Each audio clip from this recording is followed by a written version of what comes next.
All right, everybody, welcome back. Thank you so much for sticking through that break. Like I said, like I said, we are going to be covering the Chicago Cubs offseason in our continuing series, MLB offseason files. This is going to be part 3. We've talked about the Nationals and the Yankees. You can go check those out on YouTube. But if you're just joining us, you missed a good segment. We just finished talking about the court storming debate here with the most recent incidents of this season and the weekend. Talked about whether or not I think it's good. Uh, what are some solutions we could have? Yeah, that's what you missed. But remember, before we get too far into this segment, you can, if you want to be a bigger part of the show, you can leave a donation or a tip by going to streamelements.com/GSMCSportsNetwork./tip. Again, you leave a message and a tip, donation. It'll scroll across that screen. You'll be famous for a second. We'll have a little conversation. You can go to streamelements.com/GSMCSportsNetwork./tip.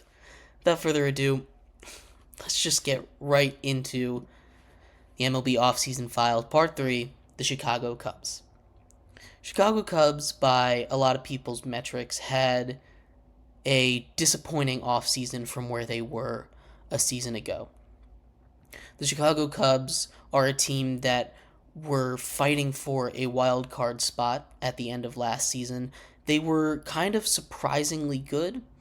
They obviously missed the playoffs, but the the tear they were on in the beginning, they were actually buyers at the deadline. They had huge turnarounds from guys like Cody Bellinger, who, big news, has just re-signed with the Cubs over the weekend. And outside of that, the Cubs, they really didn't do much in the offseason. The Chicago Cubs kind of sat down and failed on a lot of their goals. What they were trying to do is they were trying to go get Shohei Ohtani. They were trying to get Yamamoto. They were trying to get these big free agent. They were trying to get these big free agents, and they failed. They didn't really get anyone in this offseason. They just ended up losing the offseason, losing their big fish. They were second place in a lot of it, third place even in some.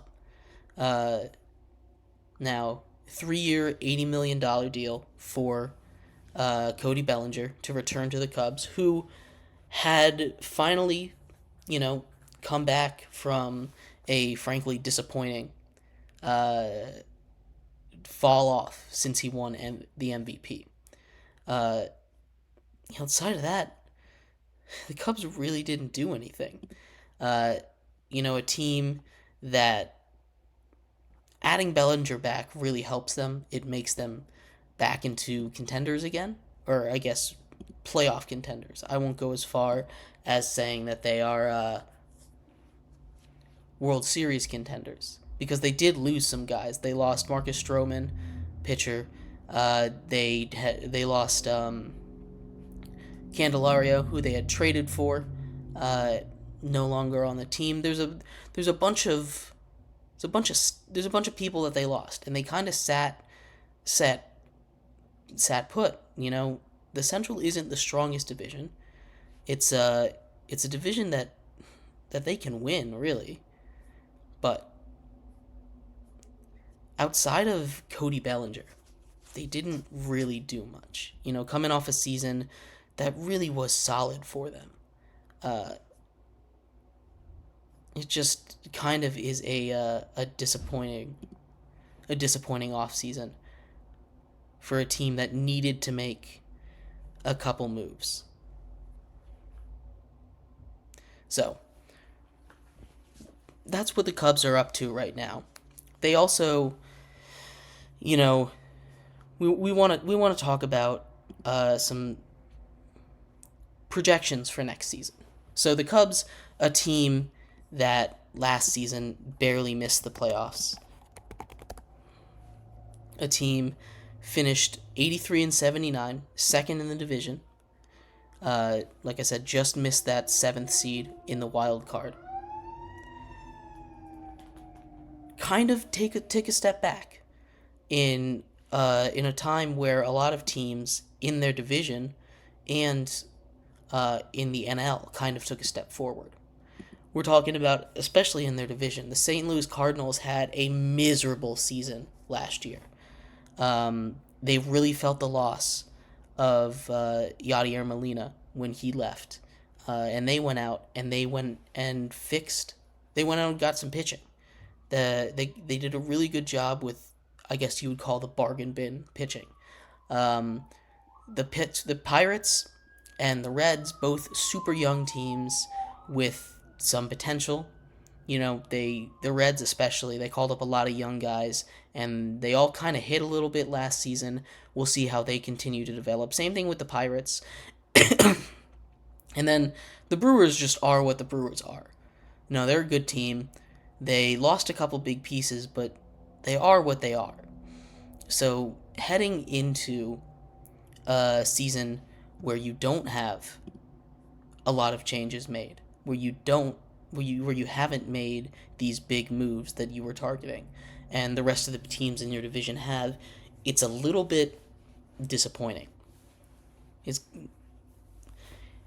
Now, the Cubs weren't a team that were in position to make that huge move, to overpay, to outbid the Dodgers on Shohei Ohtani.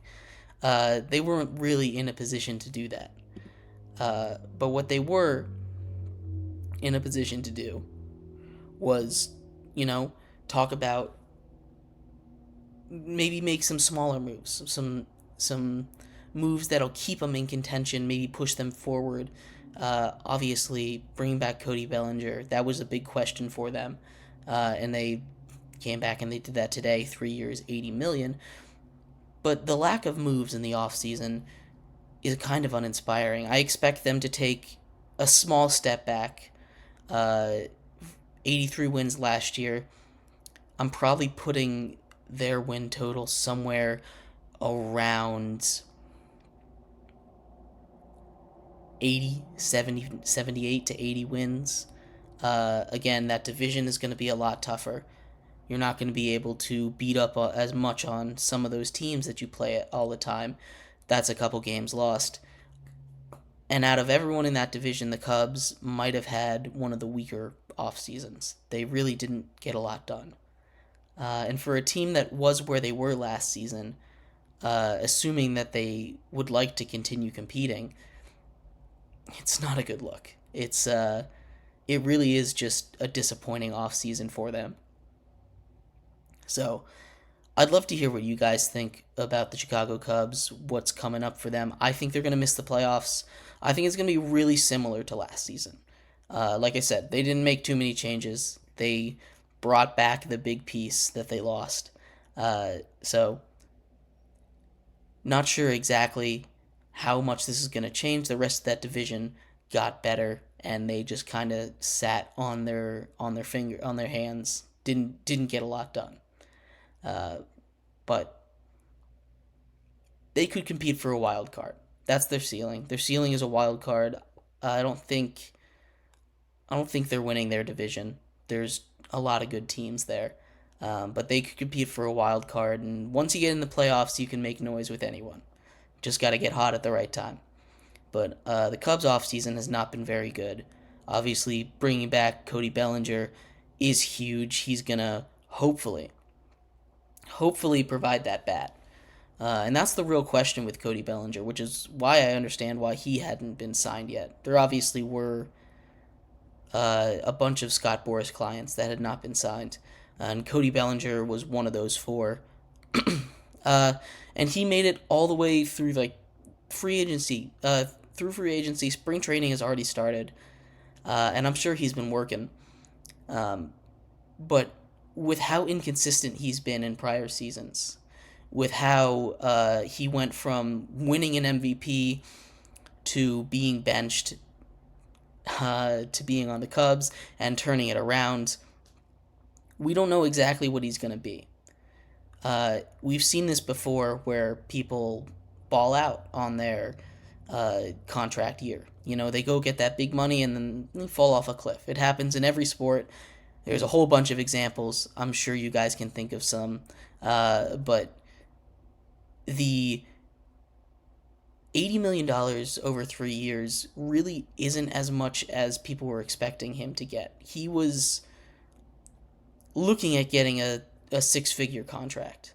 Or, excuse me, getting into the triple digits of millions. I guess that'd be nine figures. But 80 million, not too shabby. Not too shabby at all. So hopefully he can continue his stretch, but that really is the big question.